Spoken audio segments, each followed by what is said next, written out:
நல்ல நேரத்திலயும் ஒரு கெட்ட நேரம் வரும்னு சொல்லுவாங்க. அது இதுதான் போல இருக்கு. சிவகாமி, போன்ல யாருமா? துளசியா? ஆமாண்ணே. போனை கொடுமா, நானும் துளசி கிட்ட கொஞ்சம் பேசணும். துளசி, உன் அப்பா பேசணும்னு சொல்றாரு. இரு, போனை கொடுக்கறேன். துளசி, நாங்க போனதுக்கு அப்புறம் விஸ்வா உன்னை எதுவும் டார்ச்சர் பண்ணலையே? அப்பா, அவன் அப்படிப்பட்டவன் இல்லப்பா. அதுக்கெல்லாம் அவனுக்கு தைரியமும் கிடையாது. அப்படி சொல்லாதம்மா. அங்க வந்து தங்கியிருக்காளே அந்த லக்ஷ்மி, அவ பார்க்க தான் சைலண்டா இருக்கிற மாதிரி தெரியுவா. ஆனா அவ பக்கா கிரிமினல். ஏதோ ஒரு பிளான் பண்ணி தான் அவ இந்த வீட்டுக்குள்ள வந்திருக்கா. அதான் நீ அவகிட்ட கொஞ்சம் ஜாகிரதையா இருந்துக்குமா. நீங்க சொன்னது 100% உண்மைதான்ப்பா. லக்ஷ்மி வந்ததுமே அவ அக்கா ருத்ரா கிட்ட பேசினதை நானே கேட்டேன்ப்பா. எனக்கு தெரியும் துளசி, பைரவி ஆக்சிடென்ட் ஆனதுக்கு காரணமே அந்த ருத்ராவை தான் இருக்கும். ஏதாவது ஒரு ஆதாரம் கிடைச்சா போதும், அதை வச்சு நான் அவளை உள்ள தள்ளிடுவேன். அதுக்கப்புறம் இந்த லக்ஷ்மியையும் வெளியே அனுப்பிடலாம். கவலைப்படாதீங்கப்பா, லக்ஷ்மியால என்ன ஒன்னும் பண்ண முடியாது. எல்லாம் பைரவி அம்மா வர வரைக்கும் இவங்க ஆட்டம் நடக்கும். அம்மா குணமாயிட்டாங்கன்னு தெரிஞ்சாலே போதும், இந்த லக்ஷ்மி அவளாவே வீட்டை விட்டு போயிடுவா. விஸ்வா ஒரு பைத்தியக்காரம்மா. பைரவி இவனுக்காக பார்த்த பொண்ணுன்னு சொல்லி அந்த லக்ஷ்மிய ரொம்பவே நல்லவன்னு நம்புறான்.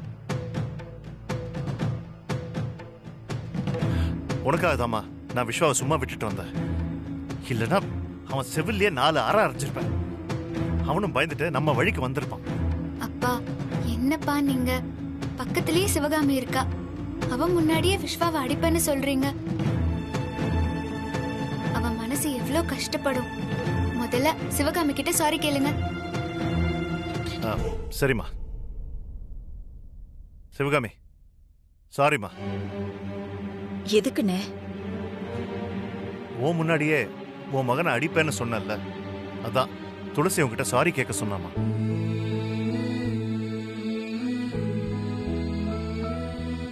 துளசி, நீ சொன்ன மாதிரியே நான் சிவகாமி கிட்ட சாரி கேட்டுட்டேம்மா.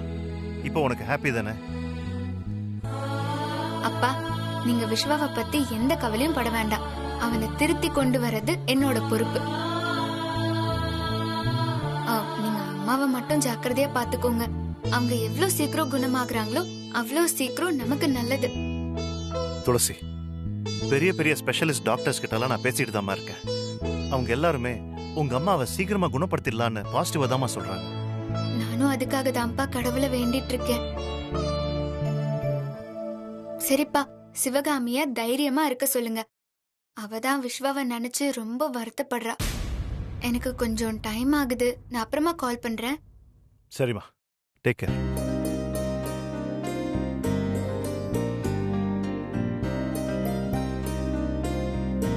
சிவகாமி, துளசி ரொம்ப மாறிட்டாமா.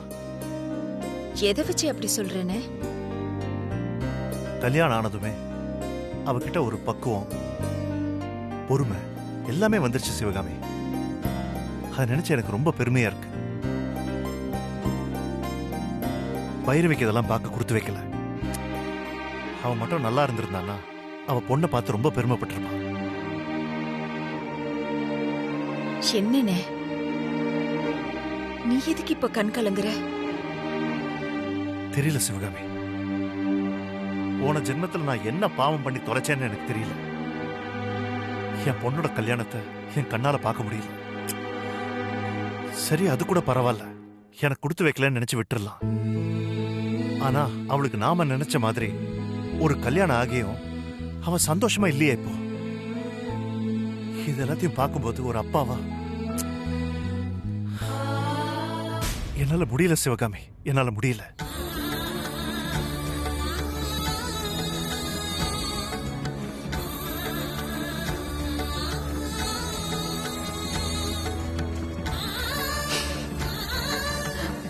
அண்ணே,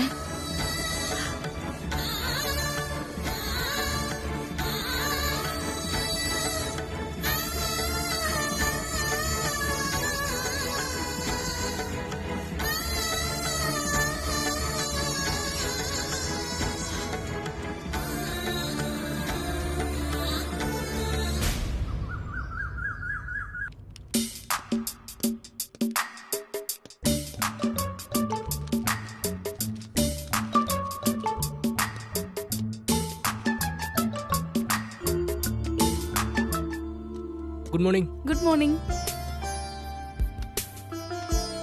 என்ன ஸ்ரீராம், புது மாப்பிள்ளை எப்போ வருவாரு? யாரை கேக்குற? விஸ்வாவையா? ஆமா, விஸ்வாக்கு தானே மேரேஜ் நடந்தது. அப்ப அவன் தானே புது மாப்பிள்ளை. அவன் எப்படி சீக்கிரம் வருவான்? அவன் என்ன மாதிரி பேச்சுலரா? வந்தாலும் வரலாம், இல்ல வராமலேயும் இருக்கலாம். அது அவனோட விருப்பம். ஸ்ரீராம், விஸ்வா எங்களெல்லாம் மேரேஜுக்கு கூப்பிடவே இல்ல. பொண்ணு எப்படி இருப்பான்னு கூட எங்களால பார்க்க முடியாம போச்சு. ஸ்ரீராம், நானும் அந்த பொண்ணை பார்த்ததே இல்ல. ஏதாவது போட்டோ வச்சிருந்தா காட்டேன். நாங்க 2 பேருமே பாக்குறோம். பொண்ணோட போட்டோ பார்க்கணுமா? அவனோட மேரேஜ் போட்டோவே என்னோட போன்ல இருக்கு, காட்டுறேன் பாருங்க.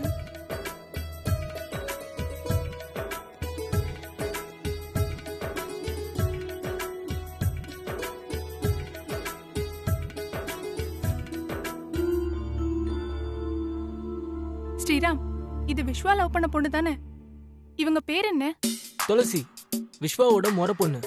ஆனா அவன் சின்ன வயசுல இருந்தே இவளை லவ் பண்றான். ஜோடி பொருத்தம் சூப்பரா இருக்கு ஸ்ரீராம். எப்ப பார்த்தாலும் போனே நோண்டிட்டு வேலையே பாத்துறாத. ஹாய் மச்சி. ஹாய் மச்சி.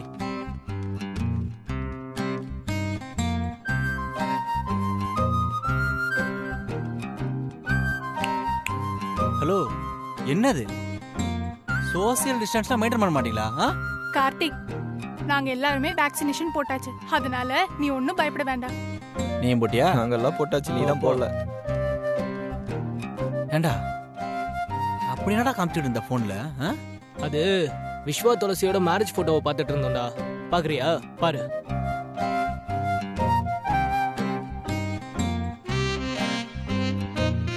ஏ கார்த்திக், ஏன்டா இவ்வளவு லேட்டா வர? காலையில இருந்து 2 தடவை கார்த்தி எங்க கார்த்தி எங்கன்னு மேனேஜர் இன்டர்காம்ல கேட்டுட்டே இருந்தாரா.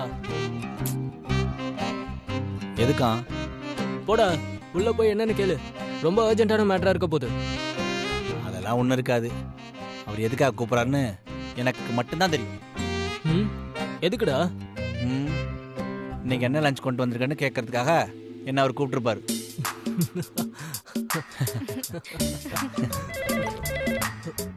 டேய், அவரா தான் இருக்கும்னு நினைக்கிறேன். முதல்ல நீ உள்ள போடா. சரி, ஓகேடா, இந்தா.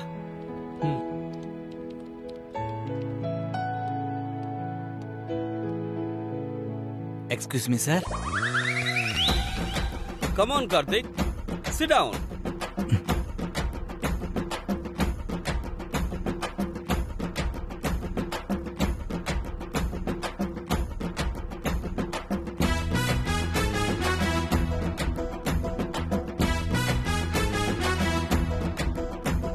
சார், உங்க போன்ல கால் போயிட்டே இருக்க மாதிரி தெரியுது சார். அதுவா? என் ஒய்ஃப் தான் லைன்ல இருக்கா. ஏன் சார் உங்க ஒய்ஃப்ட்ட பேசாம போனை கீழே வச்சிட்டீங்க? போன்ல கேப்பே விடாம அவ பாட்டுக்கு பேசிக்கிட்டே இருப்பா. நான் அப்பப்போ 10 நிமிஷத்துக்கு ஒரு தடவை இப்படி எடுத்து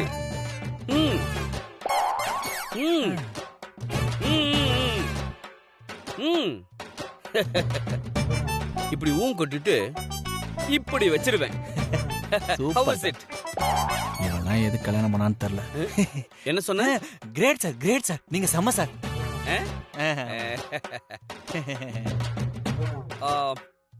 அப்புறம் லஞ்ச் எடுக்கிற வரைக்கும் பேசிட்டு அப்புறம் ரெஸ்ட். யாருக்கு சார்? உங்களுக்கா? நோ, அவளுக்கு. Super sir. சரி கார்த்தி, விஸ்வா ஆபீஸ் வந்துட்டானா? இன்னும் இல்ல சார். ஓகே. அவன் இன்னைக்கு ஆபீஸ்க்கு வரும்போது அவங்க ஒய்ஃபையும் கூடவே அழைச்சிட்டு வர சொல்லு. அவங்க 2 பேருக்கும் நம்ம ஆபீஸ்லயே கேக் கட் பண்ண வச்சு ஒரு சர்ப்ரைஸ் கிஃப்ட் கொடுக்கணும்னு நானே பிளான் பண்ணிருக்கேன். Super sir, super. குட், கண்டிப்பா சொல்லிடுறேன். வரேன் சார். 1 மினிட் கார்த்தி, இன்னைக்கு லஞ்சுக்கு என்ன டிஷ் எடுத்துட்டு வந்திருக்கீங்க? மஷ்ரூம் பிரியாணி அப்புறம் beetroot vada sir. Good. Karthi, you do one thing. Sir, அந்த பீட்ரூட் பிரியாணியும் மஷ்ரூம் வடையும். Mushroom biryani beetroot vada sir. Correct.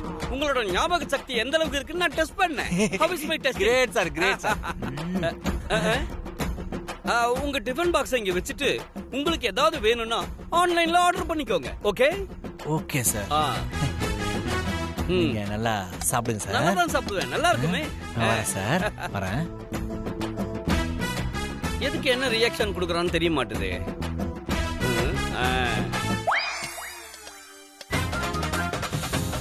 ஆஹா, வாசனையே இந்த தூக்கு தூக்குதே. டேஸ்ட் பண்ணிடுவோம்.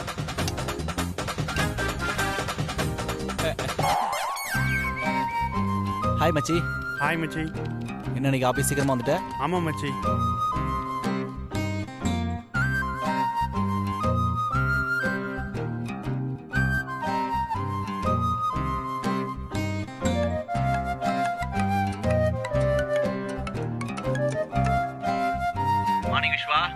Good morning Karthi.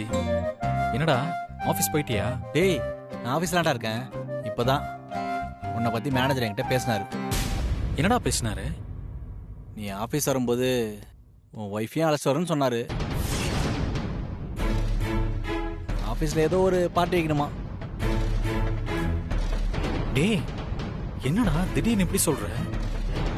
இன்னைக்கு என் ஒய்ஃபை கூட்டிட்டு வரணுமா? டேய், உன் ஒய்ஃபை கூட்டுறல, உனக்கு என்ன பிரச்சனை? மேனேஜர் வேற பார்ட்டிக்கு கேக்கெல்லாம் ஆர்டர் பண்ண சொல்லிட்டாரு. இல்லடா, என் ஒய்ஃபுக்கு மார்னிங்ல இருந்து உடம்பு முடியல. அதனால நீயே மேனேஜர் கிட்ட போய் அவங்களுக்கு உடம்பு முடியலன்னு சொல்லிடு. டேய், நீ உண்மையை சொல்றியா இல்ல வரத்துக்கு இஷ்டம் இல்லாம போய் சொல்றியா? டேய் கார்த்தி, எதுக்குடா இப்ப டீட்டெயில்லாம் கேட்டுக்கிட்டு இருக்க? நம்ம பாஸ் கிட்ட ஏதாவது சொல்லி மேனேஜ் பண்றா ப்ளீஸ். டேய் விஸ்வா, நம்ம பாஸை பத்தி உனக்கு நல்லா தெரியும். அவர்கிட்ட போய் சொல்லி தப்பிக்க முடியாதுடா. இந்த பாரு, உன் ஒய்ஃப் உடம்பு சரியில்லைன்னு சொன்னா அவர் துளசிக்கு போனை போட்டு விசாரிச்சு என்ன ஏதுன்னு கேட்பாரா. துளசி கிட்ட பாஸ் போன்ல பேசினார்னா அவ எல்லா உண்மையும் சொல்லிடுவாளே. டேய், ஏன்டா சைலண்டா இருக்க? பாஸ்ட என்னடா சொல்றது? ஓகேடா கார்த்தி, நான் வரேன்னு பாஸ் கிட்ட சொல்லிடு. சரி, ஓகேடா, நான் வச்சுறேன். சீக்கிரம் வா. ஓகே மச்சி, பாய். துளசியை என் வைஃப்னு சொல்லி ஆஃபீஸ்க்கு கூட்டிட்டு போடுமா? இப்போ என்ன பண்றது? ஆஃபீஸில் இருந்து யாரும் வரல. அதனால பாஸுக்கு துளசி தான் என் வைஃப்னு தெரியறதுக்கு வாய்ப்பே இல்லை. பேசாம லக்ஷ்மி தான் என்னோட வைஃப்னு சொல்லி ஆஃபீஸ்க்கு கூட்டிட்டு போயிட வேண்டியதான். வேற வழியே இல்லை.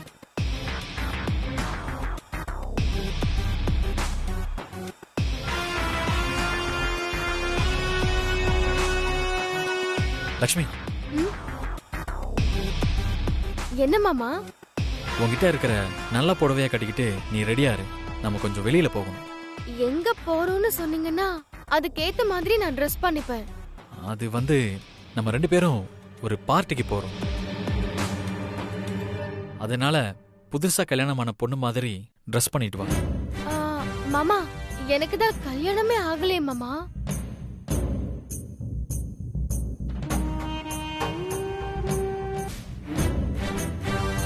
பாரு, ஆபீஸ்ல என்னையும் என் வைஃபையும் அழைச்சிட்டு வர சொல்லியிருக்காங்க.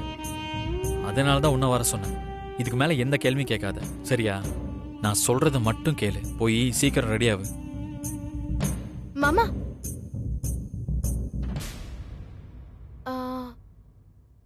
நீங்க சொல்றத பார்த்தா நான் உங்க மனைவியா நடிக்கணும் இல்ல மாமா?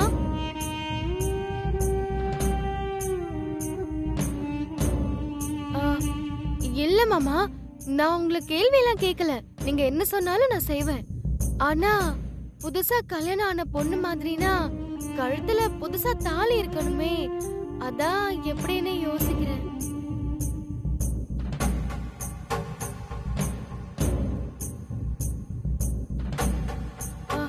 என்ன மாமா யோசிக்கிறீங்க? இந்த பிரச்சனை வேற இருக்குல்ல. சரி, வேணா விடு லக்ஷ்மி, நான் மட்டும் போய்க்கிறேன். நீ வர வேணாம். ஆபீஸ்ல ஏதாவது சொல்லி நான் சமாளிச்சுக்கிறேன். ஐயோ மாமா, தாலியெல்லாம் ஒரு பிரச்சனையே இல்ல. போற வழியில ஏதாவது ஒரு கோயில்ல இருக்கிற கடையில புதுசா ஒரு மஞ்சள் கயிறு வாங்கி போட்டுக்கலாம். நான் இப்பவே போய் ரெடி ஆயிட்டு வந்துடுறேன் மாமா.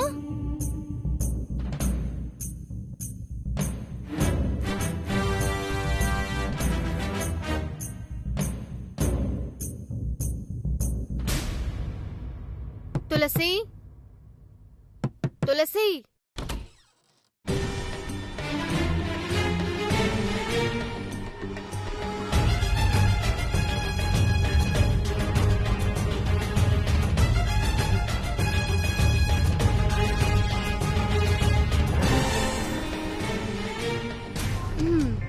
துளசி, ஒரு விஷயம் சொல்ல போறேன். அத கேட்டேன்னா நீ அப்படியே ஷாக் ஆயிடுவ. ஏய், நீயே ஒரு காமெடி பீஸ். நீ சொல்ற விஷயத்த கேட்டா எனக்கு ஷாக் எல்லாம் வராது, சிரிப்பு தான் வரும். ஓஹோ, சிரிப்பு வருமா? சரி, நான் விஷயத்த சொல்றேன். சிரிக்கிறியா இல்ல அழுவுறியான்னு பாப்போமா? நானும் மாமாவும் ஜோடியா அவரோட ஆபீஸ்க்கு போக போறோம். அங்க ஒரு பார்ட்டி இருக்குன்னு சொன்னாரு.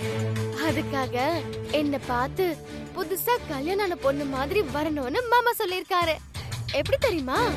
கழுத்துல புது தாலி கட்டி இப்படி பூவெல்லாம் வச்சுக்கிட்டு அவரோட மனைவியா வரணும்னு சொல்லிருக்காரு.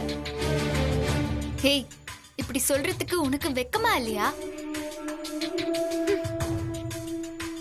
லக்ஷ்மி, உனக்கு நீயே தாலி கட்டிக்கிட்டா விஸ்வாக்கு நீ பொண்டாட்டி ஆயிடுவியா? சரியான லூசுடி நீ. அவன் என்ன வெறுப்பேத்துறதுக்காக உன்கிட்ட அப்படி சொன்னா அதையும் நீ கேட்டுக்கிட்டு நீயும் பொண்டாட்டி வேஷம் போடுறேன்னு சொல்ற. சீ. ஏய் துளசி, என்னடி ரொம்ப ஓவரா பேசுற? மாமாக்கு தான் உன் கூட போக பிடிக்கலையே, அதனாலதான் என்ன அவரு பொண்டாட்டி மாதிரி வான்னு சொல்றாரு. அதுக்கே நீ என்கிட்ட கோவப்படுற? முடிஞ்சா விஸ்வா மாமா கிட்ட போய் கோவப்படு. இத பாரு, எனக்கும் அவனுக்கும் 1000 பிரச்சனை இருக்கும். அதுக்காக நான் அவன் பொண்டாட்டி இல்லைன்னு ஆயிடுமா? இதோ பாரு, நான் இருக்கும் போதே நீ அவனோட பொண்டாட்டின்னு சொல்லிக்கிட்டு அவன் கூட வெளிய போன அப்புறம் கால்ல இருக்கிறத காட்டி அடிச்சு உன்னை கொன்னுடுவேன். ஜாக்கிரதை. ஓஹோ, என்ன அடிக்கிற அளவுக்கு தைரியம் இருக்கா உனக்கு? பாக்குறேன்டி, இன்னும் கொஞ்ச நேரத்துல நானும் விஸ்வா மாமாவும் வெளிய போக தான் போறோம். நீ எப்படி இதை தடுக்கிறேன்னு நானும் பாக்குறேன். அதையே தாண்டி நானும் சொல்றேன், இன்னும் கொஞ்ச நேரத்துல உன் கண் முன்னாடியே விஸ்வாவே வந்து வா துளசி போலான்னு சொல்லி என்னை கூட்டிட்டு போக வைக்கிறேனா இல்லையான்னு மட்டும் பாரு. சேலஞ்ச். சேலஞ்ச்.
என்ன மச்சி, இது சினிமாக்கு போன போல உன் கூட?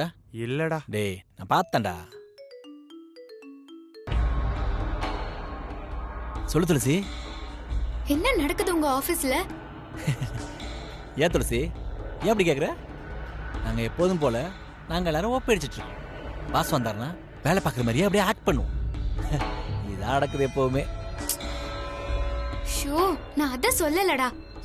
உன் பாஸ் விஸ்வாவையும் என்னையும் ஆபீஸ்க்கு வர சொல்லிருக்காராமே. ஆமா, உனக்கு விஸ்வாருக்கும் ஆபீஸ்ல ஒரு பார்ட்டி அரேஞ்ச் பண்ணிருக்காரு எங்க பாஸ். அதனாலதான் உங்க 2 பேரையும் வர சொன்னாரு. உங்க பாஸுக்கு நான் தான் விஸ்வாவோட வைஃப்னு தெரியுமா தெரியாதா? நல்லா தெரியுமே. ஸ்ரீராம் தான் உங்க மேரேஜ் போட்டவ. எங்க ஆபீஸ் முழுக்க எல்லாத்தையும் காமிச்சானே. ஏன் துளசி, எதுக்கு கேக்குற? விஸ்வா என்ன கடுப்பேத்துறதுக்காக லக்ஷ்மிய அவன் பொண்டாட்டின்னு சொல்லி ஆபீஸ்க்கு கூட்டிட்டு வர போறானா. டப்பாவி, அவன் என்ன லூஸ் ஆயிட்டானா? எங்க பாஸ்க்கு இந்த விஷயம் தெரிஞ்சது அவ்வளவுதான், அவனை வேலையை விட்டே தூக்கிடுவார். இந்த விஷயத்த நீ முதல்ல அந்த விஸ்வா கிட்ட சொல்லு. நான் உனக்கு ஃபோன் பண்ணதா அவன் கிட்ட காட்டிக்காத, சரியா? நீ போனை வை, நான் அவன்கிட்ட பேசிக்கிறேன். சரிடா.